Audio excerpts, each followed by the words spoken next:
Ako lagi la ba, kasi sige ko panarbaho la. Short man gyapon permente la, oy. Mao na. Basta tao nga di ka mao muhatag og 10% sa Ginoo. Wag kay mapupo niya na diri. Sa 10% la. Kay kuha mo naman sa imong kinabuhi ng imong kita. Unsa man 10%? Kanang muhatag ka sa imuhang ug pilay imong income, muhatag ka gis sa Ginoo.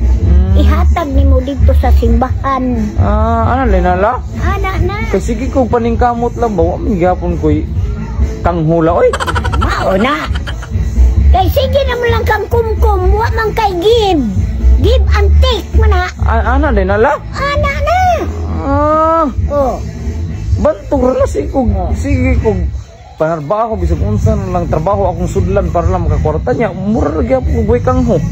Ana lagi na. Basta kay di ka kamaong muhatag sa Ginoo. Di po ka makakumkum. Maula. Sa gihatag sa Ginoo nimo. Kay imbes na ako gikumkum la, nay mga yo sa ko apang palit og inom la, muhatag manggod ko la. Kana. Ang inom mo imong gipasulabi. Sumde. Ang sa espiritual nimong kinabuhi wa nimo huna-huna. Maulaw man pag gulabi. Nganong mauwaw man? Nga di ko muhatag siya. Problema na nila kung sa ilang laon. Pagka nindot gyud og muhatag gyud ka sa Ginoo og imuhang tawag ining bahin sa imuhang mga paningkamot aning kinabuhi, muhatag ka sa Ginoo sa imuha bitawng kanang magsilbi i-offer nimo pagbalik ang grasya nga iyahang gihatag nimo. Pero ang problema kanang gingon nga maghatag og 10% sa Ginoo unya ang nangulikta sa pastoy. Delikado. Ano man kay sigurado yun na kanang 10% nga imong gihatag tugpag yun na sa lawom nga bulusan ni pastoy. So kung matugpa na sa lawom nga bulusan ni pastoy, duha ang atuang tawag ini nga violation.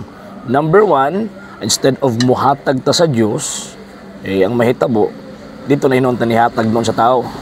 So mas ako ang Dios niya na, di ba? Ingon gani ang Ginoong Dios nga ayaw pagbaton og laing Dios gawas nako.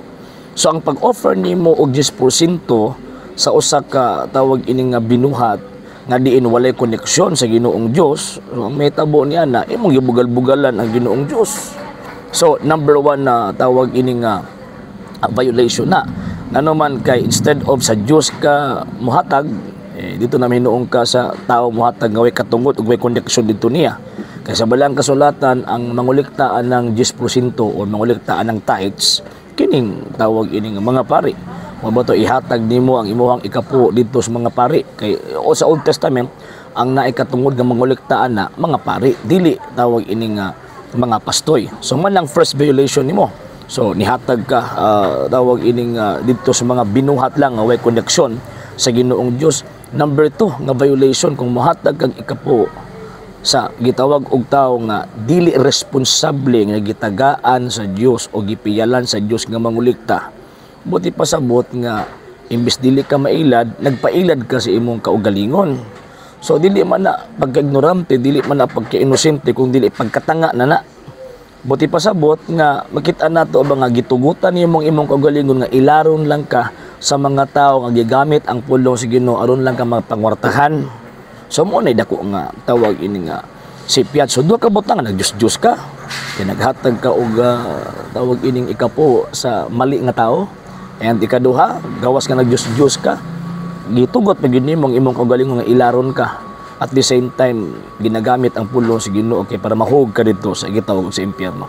So ang tinuod kung gusto ka mohatag ikapo, di lang ikapo imong ihatag kung naa kay tawag ining kwarta nga daghang grasya nga gihatag sa Dios nimo, di lang kay kapo kung dili maghatag yung ka sa Ginoo, ilabi na sa imuhang gitawag og kinabuhi, di lang kay sa mga grasya ihatag nimo imong kinabuhi sa Ginoo kay iya man ang tanan, di ba?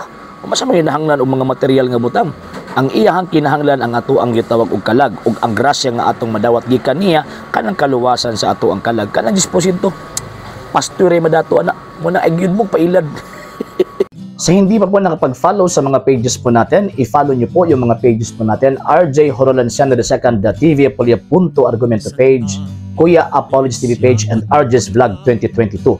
And pwede rin po kayo mag-send po dyan ng Facebook stars. And also, sa ating po mga channels, sa hindi po nakapag-subscribe, subscribe po ninyo yung mga channels natin, Dalay Catholic, Apologist International Official, RJ Sano de Second TV, Kuya Apologist TV, and Barrio Kawayan Religious Forum.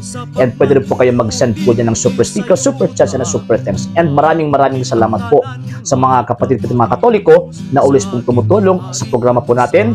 Maraming salamat po. Nang dahil po sa tulong at suporta po ninyo, ang programa po ito until now andito pa rin po sa social media.